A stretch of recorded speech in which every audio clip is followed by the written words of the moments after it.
రామ్ చరణ్ గారు game changers అనేటువంటి సినిమాతో కొంచెం తగ్గారు. RC16 అలా ఉండదు, రంగస్థలానికి మించి ఉంటుంది అని చెప్పి ఫ్యాన్స్ అందరు నమ్మకం.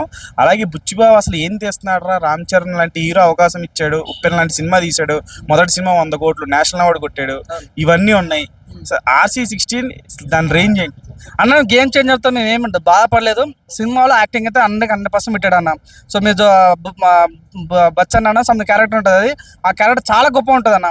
So game changer cinema story చాలా గొప్ప మంచి స్టోరీ అనేది తీసుకున్న విధానం డైరెక్టర్ తప్ప, అది ఆ ప్రొడ్యూసర్ తప్ప ఏం కాదు, మ్యూజిక్ డైరెక్టర్ తప్ప కాదు, ఓన్లీ డైరెక్టర్ తప్ప వల్ల సినిమా కొద్దిగా బోల్తపడని చెప్పుకోవచ్చు. కానీ ఈసారి బొచ్చు బాబుతో డైరెక్షన్లో మాత్రం ఊచకోత. నేను రీసెంట్గా చూపించిన అన్న, నేను రీసెంట్గా బుచ్చిబాబు డైరెక్షన్లో వచ్చిన ఒక చూసానా, మామూలు జూమ్ చేయ, కెమెరామ్యాన్ జూమ్ చేయు, మామూలు లేదు తెలుసా. ఇది కానీ ఇక్కడ సైడ్కి ఉంటుంది బుచ్చిబాబు, సేమ్ ఆ జాన్వీ కపూర్ తోనే మన రామ్ చరణ్ లుక్స్ అసలు ఊచకోతాన. వీళ్ళిద్దరిలో మన బుచ్చిబాబు డైరెక్టర్ ఉప్పసం చూసాం, నేషనల్ అవార్డుకి వెళ్ళింది. ఇక జాన్వీ కపూర్ కూడా చూస్తాం, దేవర సినిమా ఎంతమంది యాక్ట్ చేస్తుందో, ఒక నేషనల్ క్రష్ అని చెప్పుకోవచ్చు. అవునని కాదన్న, బాలీవుడ్గా ఒక మంచి హీరోయిన్ తనం.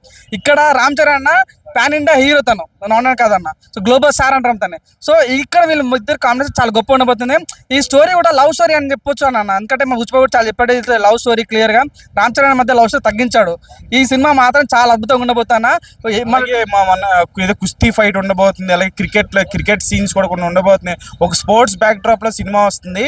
సో ఇప్పుడు గ్లోబల్ స్టార్ అనే ట్యాగ్ ఏదైతే ఉందో రామ్ చరణ్ గారికి, అలా గ్లోబల్ వైడ్ గా వెళ్తుందో సినిమా 100%. బుచ్చిబాబుకి డైరెక్షన్ ఎందుకంటే సుకుమార్ శిష్యుడు ఆ పేరు నిలబెట్టుకుని ఉప్పెన ద్వారా ఈసారి జరిగిపోయే రణరంగంలో మాత్రం ఈ గ్లోబల్ స్టార్ అనే పేరు తొలగించి యూనివర్సల్ స్టార్ కాబోతున్నా నమ్మకం కలిగింది.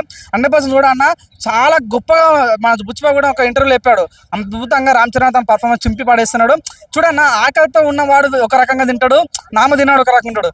గేమ్ చేంజర్ ఫ్లాప్ అయింది. ఈసారి చాలా ఆకలితో ఉన్న మెగా ఫ్యాన్స్ అయినా సరే, రామ్ చరణ్ సరే, ఈసారి మేము కొట్టబోయే దెబ్బ అని చెప్తున్నా యూనివర్సల్ షేక్ కాబోతుంది అన్న.